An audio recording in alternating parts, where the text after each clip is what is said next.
Hi, everybody. I want to talk to you today about kindness. Have you ever thought about why we should be kind? There's probably several reasons, but a couple of them came to mind to me just yesterday and today. So yesterday I was on a Facebook forum and they were talking about some theological questions about God. And I know enough about theology, so I joined in the conversation. And people did not like what I had to say. So they were pretty, argumentative in their responses toward me, which was fine. People can disagree. But it got to be that the conversation turned a bit unkind and it just was disrespectful. And I felt like everybody was invested in being right more than people were invested in being kind and being respectful. Now, I don't think that we should avoid these conversations on religion, politics, and anything. I think that we can have these conversations.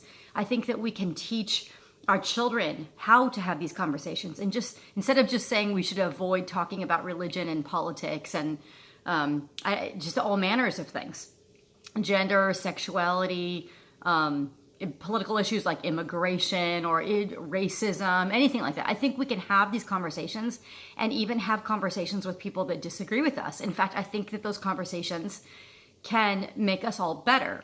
One thing I remember hearing about Abraham Lincoln was that he had what was called his team of rivals, which meant that he didn't want to surround himself with people who thought just like he did, because he knew he wouldn't get sharpened in his thinking if he was just around people who were basically like yes men, agreeing with everything he said. So according to what I've heard anyway, he had a team of people who were from all different walks of life, all different backgrounds, and they didn't all agree with him, and that sharpened his thinking. So I like being around people that think differently than me about some things too, but I always want it to be with an atmosphere of respect, where I'm giving respect and where I'm receiving respect. And you can feel it. I mean, you just by common courtesy and kindness.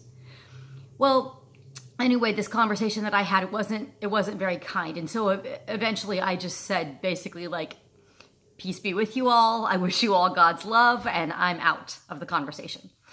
I think that we often think that we should be kind because other people deserve it. And I absolutely believe that to be true. People are all God's children. And what right do I have to go and be disrespectful to a child of God?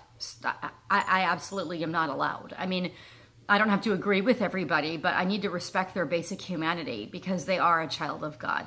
And I don't have the handle on truth anyway. And so they could be right about a lot of things. But regardless if they're right or wrong, they are a daughter or a son of the King of the universe, of God. So I feel like I am expected to be kind because they deserve it, because whether they're kind or not, they deserve a basic level of respect because they are a child of God. But the other reason I think it's important to be kind is because we need to treat people that way, because if not, we're not living up to our own best selves.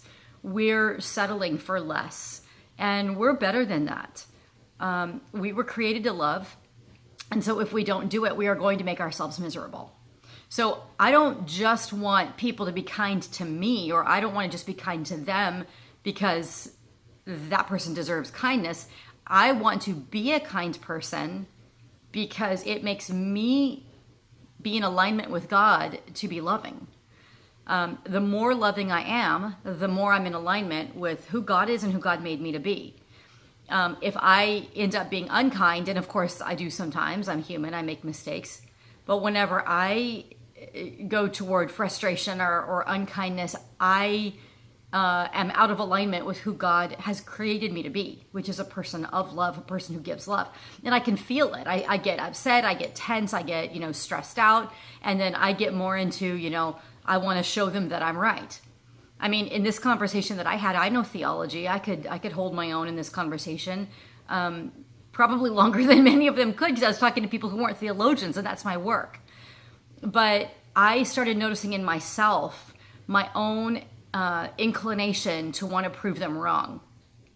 And that's not a place I want to speak from. So that's when I said, and I had said enough, and I had just said, I'm done with this. Well, I can still see the comments on the Facebook page. They're still saying that I'm, being deceived and I'm greatly in error and all kinds of things. And I'm not picking up that bait. No way am I picking up that bait and continuing to join in the conversation. I will have theological conversations in forums of mutual respect. Always. It's my favorite thing to talk about. I love theology, but in forms of kindness where people are kind to me, where I can sense I can be kind to others. That's the bottom line. That's the boundary I have. Not just because they deserve it, which they do, but I deserve to be a person of kindness. That's my marching orders, because I'm a child of God too. And so I encourage you in your life to be around kind people, to stay a kind person. And when others make mistakes, and they will, forgive them. And when you make mistakes, and you will, forgive yourself. Every day, God's mercies are new every morning, and we can start over, but make it a priority in all things to be kind. I think the world could clearly, we can just see it, the world could clearly use a little bit more kindness. So we can each do our part. Thank you so much for listening. Have a wonderful day. Bye-bye.